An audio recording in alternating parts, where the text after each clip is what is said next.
Ikus-entzunezkoen mintzaira, muntaiaren oinarria dena, zinema komertzialarekin garatu zen. Halere, dokumentalen eta film esperimentalen zuzendariak eta muntatzaileak izan ziren, ikus-entzunezkoen muntaiari eta mintzairari ekarpen garrantzitsuenak egin zizkietenak. Izan ere, dokumentalak helburu pedagogiko eta informatiboa ekoizten ziren, eta egileen kezka nagusia ikusleei ideiak eta mezuak transmititzea izaten zen, alderdi ekonomikoa albo batera utzita. Beraz, dokumental egileek muntaiaren garapenean garrantzia handia izan zuten. Izan ere, zinema komertzialak berehala onartzen eta xurgatzen zituen mintzaira arloko haien aurkikuntzak.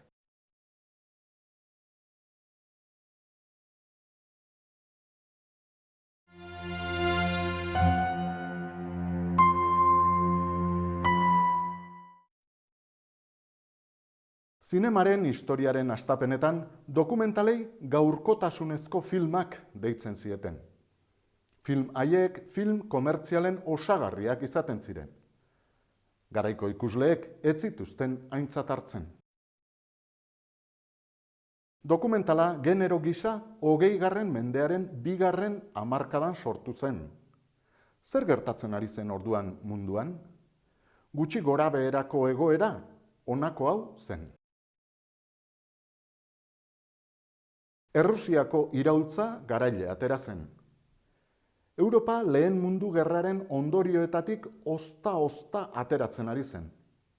Amerikako industria etengabe hazten ari zen. Beste alde batetik, zinematografoak 25 urte beteak zituen eta oinarrizko elementua zen pertsonen bizitzan. Soinuarekin batera dokumentalak goia jo zuen. Albistegiak, propaganda politikoa, publizitatea eta abar. Saio haietan, dokumentalen muntatzaileek ikus-entzunezkoen mintzaira forma berriez edertu zuten, ideia konplexuak adierazteko. Forma haiek berehala zabaldu ziren munduan zehar. Zabalkundeari esker, mintzaira aberastu egintzen eta bateratu. Mintzairaren garapen hark, ikus-entzunezkoen mintzairaren ezaugarriak ikasteko eskolak sortzea eta dokumentalak ekoizteko lantegiak garatzea ekarri zuen. Orduan eman ziren 7. artea deritzonaren aurrera pausorik garrantzitsuenak. Hori guztia argi asko ikusten da gaur egungo fikziozko film beltzetan. Film horiek girotzeko behin eta berriro erakusten zaizkigun hiri ilunak, 20. mendeko 20ko eta 30ko hamarkadetan egindako dokumentaletan erakusten zituztenetan oinarritzen dira.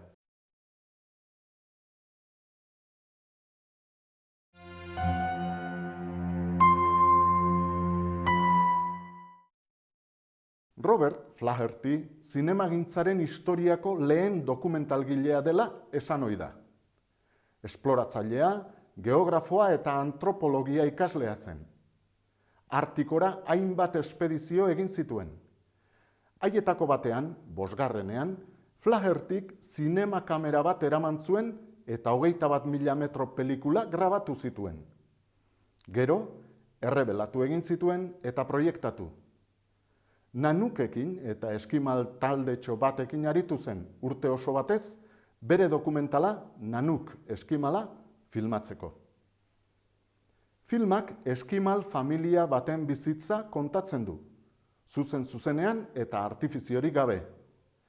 Flahertyk arraldi luzea, plano irekiak eta bat-bateko ekintza zituen gogoko, entsegurik eta dekoratu berezirik gabe. 1922. urtea hasita proiektatu zen lehenbizikoz, New Yorkeko Capitol Theatren. Filmaren arrakasta izugarria izan zen. Amerikako Estatu Batuetan eta Europan zabaldutako lehen dokumentala izan zen.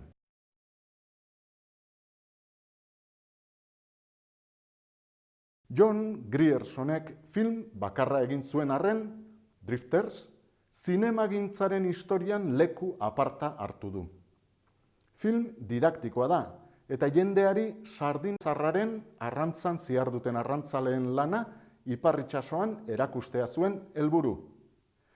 Filmean, laneko giro ezin hobea eta elkartasuna azpimarratzen dira.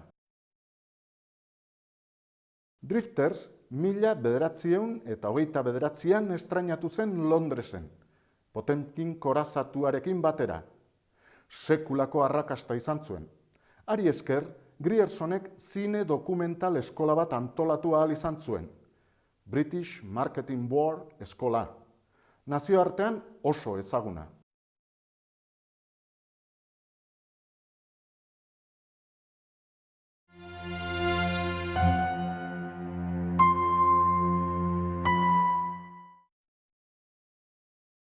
Argumentudun filma istorio bat kontatzen duenari deritzo. Argumentudun filmetan aktoreek pertsonaien paperak jokatzen dituzte egoera zehatzetan. Informazio dokumentaletan gai bat garatzen da. Informazio dokumentaletan aktorea benetako jendea izaten da eta benetako egoeretan jokatzen du, bizitzan egiten duena egiten. Argumentudun filmetan, istorioa hainbat planotan sailkatua agertzen da. Aktorearen lana, kameraren kokapena, haren mugimendua, argiztapena, kolorea eta dekoratua dira, istorioa aurrera modu ulergarrian eramaten laguntzen dutenak.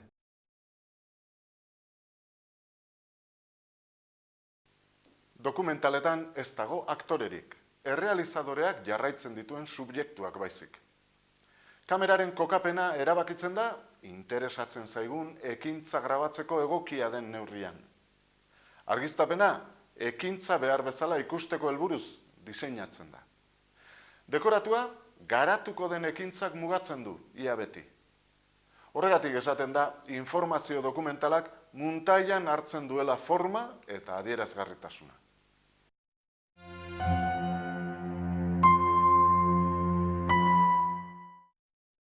Sorkuntza montatutako irudiek eta soinuek sortzen dituzten estimulu fisiko eta mentaletan oinarritzen da.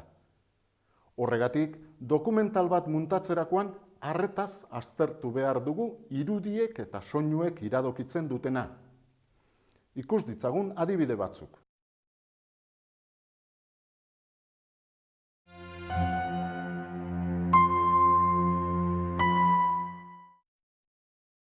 Narrazioak irudiari lagun diezaioke, edo beste esan nahi bat erantsi.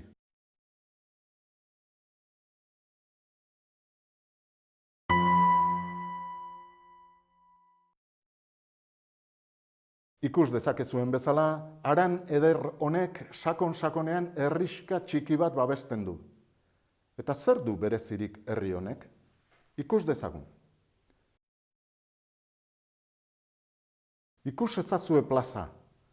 Bertan egiten dira ospakizun garrantzitsu gehienak.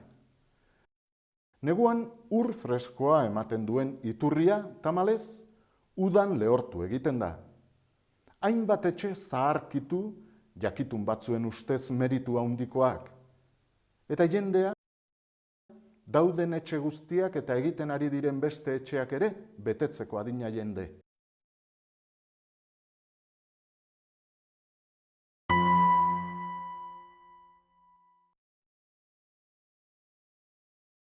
Ikus dezakezuen bezala, herrixka honek ez dauka ezer berezirik. Bertan, jendea jaio, hazi, hezi, bizi, lan egin eta hil egiten da. Orduan, zergatik etorri gara? Zientzialarien ikerketa baten arabera, hemengo biztanleak 100 urte baino gehiago bizi direlako. Akaso, hemengo iturriko urak sendabide bereziak ditu? Akaso, inguruetako jauretxe hauen barnealdeetan sare telurikoak sortzen dira. Izango aldu genetikak zerikusirik? Genetika izango alda biziraupen luze horren arrazoia?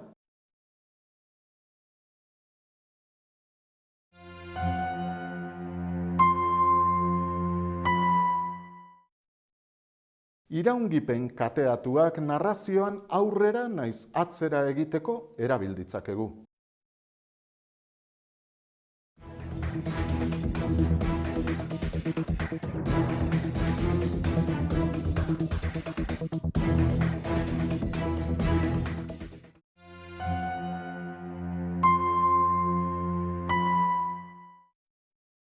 Gaurko irudi batetik artxiboko irudi batera jauzi egiteak garai batetik beste batera igarotzea erraz diezaguke.